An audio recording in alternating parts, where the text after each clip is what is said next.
Hey guys, welcome to Cook Step by Step. Today I'm trying a recipe from the book American by William Sonoma, and we're making the roasted root vegetables with maple glaze. So these are the ingredients you'll need. You'll need a turnip, a large carrot, and a large parsnip.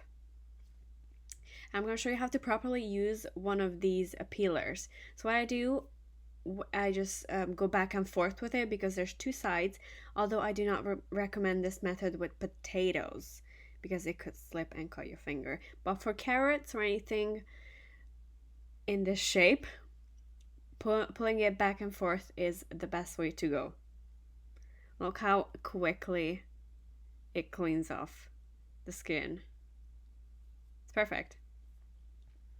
Alright, so you gotta clean all three vegetables.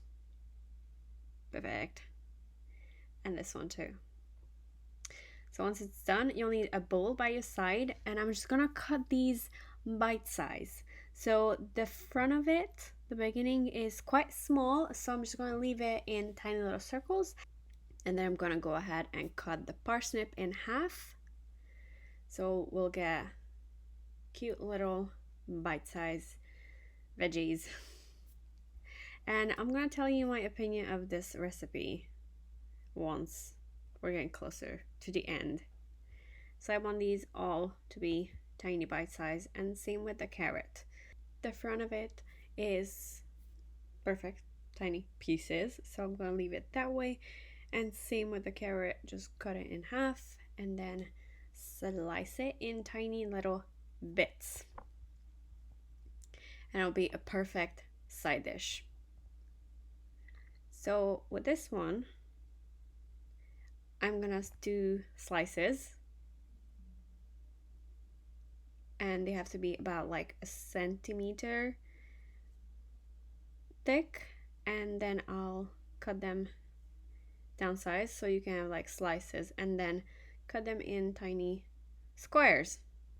So these are about a centimeter in each way. So now this is done. I'm gonna add 3 tablespoons of melted butter, and I added the salt and the black pepper to it, and I just spread it all over and make sure you do not leave any salt behind, and then toss it around. So I think because my veggies were cold, the butter kind of just stuck to it, and it looks like there's tiny bits of pieces all over. So using an aluminum foil, I spray a little bit of olive oil so nothing sticks to it, and then toss the veggies all around. Make sure that it's laying in a flat, even surface so everything gets cooked thoroughly. Put this into a preheated oven at 400 Fahrenheit, 200 Celsius. Bake for 40 minutes.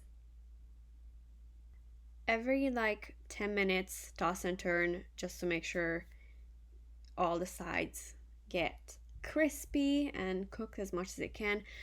I tried one of it, and it was delicious before adding the maple syrup, and I think the maple syrup was unnecessary, and this way it was absolutely delicious. But I would add some garlic, some cumin, and curry to it, and it would be perfect. But in this recipe, we're gonna add maple. So once it's done, I'm kind of collecting it all together, and then add 1/3 cup or about 100 grams of maple syrup. Spread it all over and then toss it around so everything gets coated. With the help of the maple syrup, the veggies gonna get crunchy, and they almost taste like candy. I think the maple syrup is too much. And using my favorite tool, I'm gonna help to create a little bed so the maple syrup doesn't go off to the side. And this you're gonna cook for another 15 minutes. The recipe came out delicious, and the veggies basically turned into candy, especially the carrot. It was very crunchy and chewy. I think kids would absolutely love this. But if you want to play with spices instead of the maple syrup, I highly recommend it. So this is what it looked like after the maple syrup. It it tastes delicious. Absolutely delicious. But it's very sweet.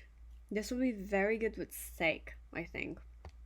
So this is the outcome. And the book is called American by William Sonoma. And this was a review of their recipe. So this is what the original looks like, and it came in pretty close. I think theirs is a bit more dry and mine is a bit more wet and soaking in maple syrup. But so far this recipe was really good, and I'm definitely gonna make it again, but without the maple syrup and just like loads of garlic, thyme, rosemary, and curry maybe. So I hope you enjoyed it. I will be making a lot more videos from this book. If you would like to get a notification, please click that little bell on the bottom and you will get an email when the next video is up. Bon appetit!